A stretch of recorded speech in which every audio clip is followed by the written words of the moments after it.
Hey guys, what's going on? Today, I'm going to break down how to scale YouTube ads in 2021 with our senior media buying coach, Rafael Moreta, who's worked as a links media buyer for a long time. And between me and him, we spent 8 figures on YouTube ads.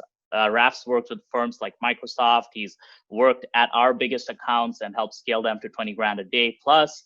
And obviously, I have run YouTube ads for the last 6 years and managed millions of dollars in spend. So right over here, we're going to get into some advanced YouTube ads tactics, and let's get right into it.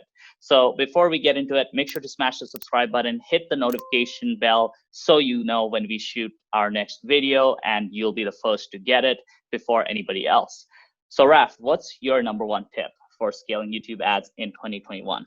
Well, I think the first step you got to look at is when you're choosing your creatives, you want to put them against the targeting that's most likely to convert. And in this case, it's probably going to be something to the extent of keyword targeting, custom intent for search targeting. Those are usually the ones that most likely convert. And if you're asking me what type of keywords you should be using, it's something either based on your brand, your competitors, the problem your product solves, or the solution that your product provides. Got it.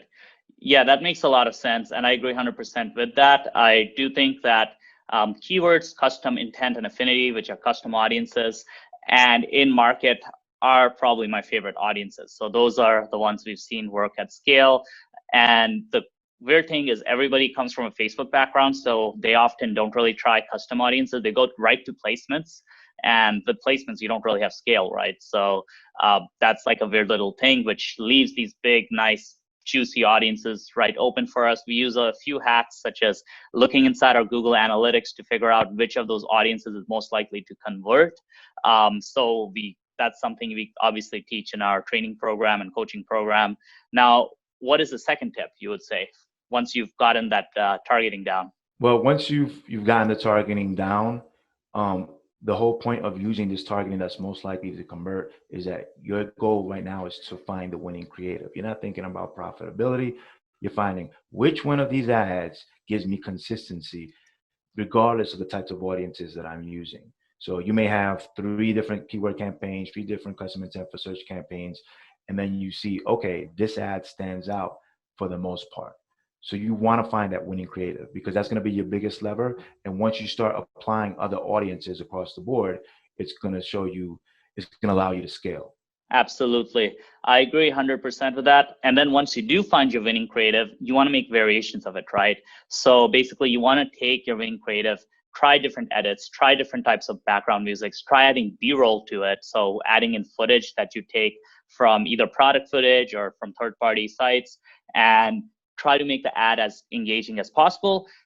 Try shooting your winning ad with new hooks. So switch out the first 30 seconds for a completely new hook. So you essentially want to have new variations of your winning video, and that will basically give you more videos to test out. Now, you also want to be occasionally testing completely brand new wildcard ideas, right? Because your winning creative is not going to last forever. So you always want to be testing out other ads. So I think probably a good ratio is you should spend 70% of your effort on creating more variations or iterations of your winning creative, and then 30% of your effort and time on creating completely brand new wildcard or different ideas, different ad angles. So you have something that could potentially work if your winning creative stops working overnight, which honestly will happen. That happens a lot. But sometimes winning creatives can work for years. So that's a really great tip. Now let's get into the third tip. Hey guys, before we move on, I wanted to talk about something very special very quickly. If you are interested in running or are already running YouTube ads, this is for you.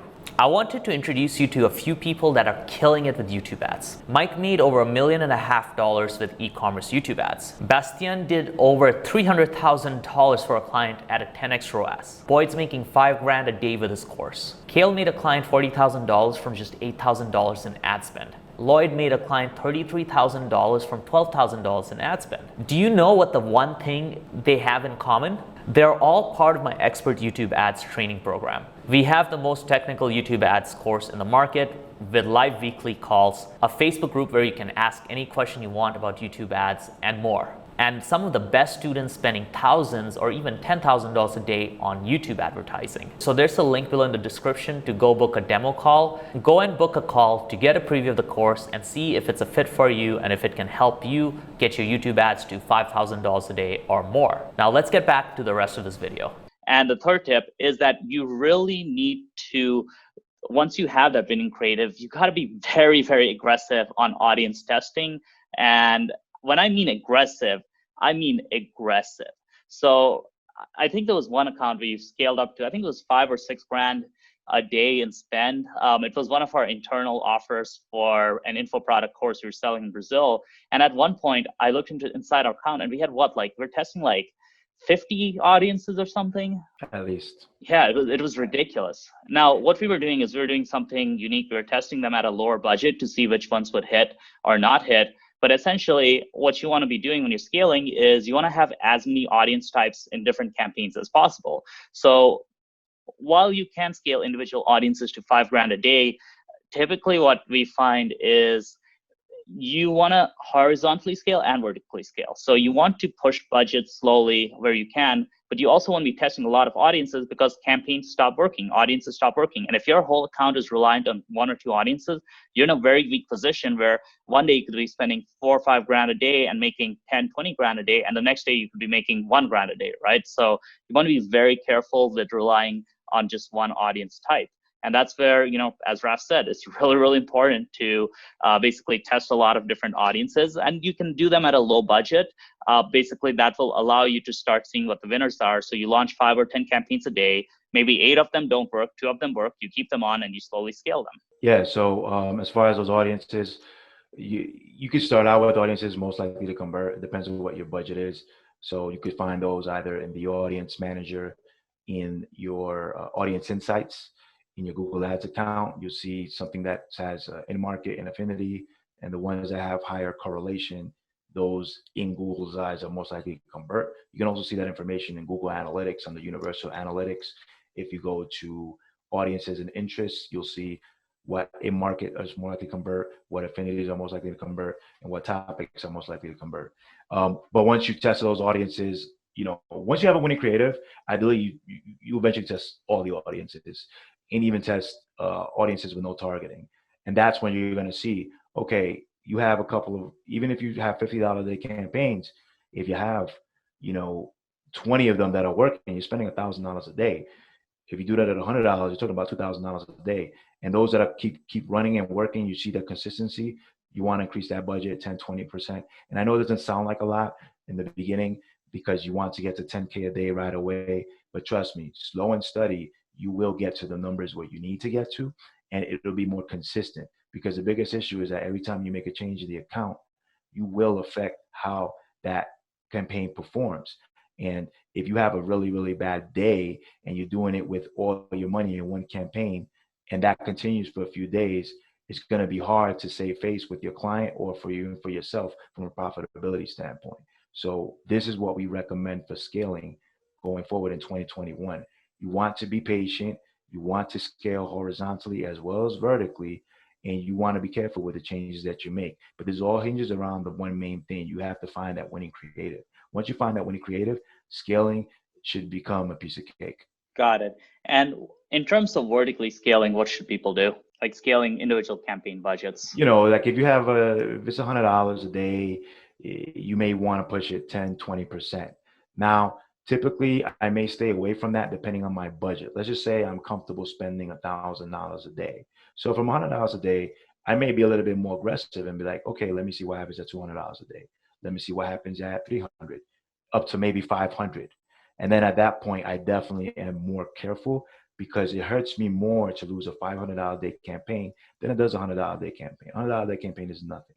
Like in the scheme of things, especially if you have these ambitious visions of scaling. Now, if $100 a day hurts, it's something that's very profitable for you, and it hurts you to damage that campaign, stick to 10 to 20%, depending on how the campaign is performing over a certain range period. I like to use last 7 days, including today. I also like to look at the current day's performance. If it's kicking butt and looking very good, then that's when you increase the budget.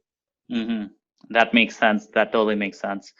And yeah, that's what we're doing right now.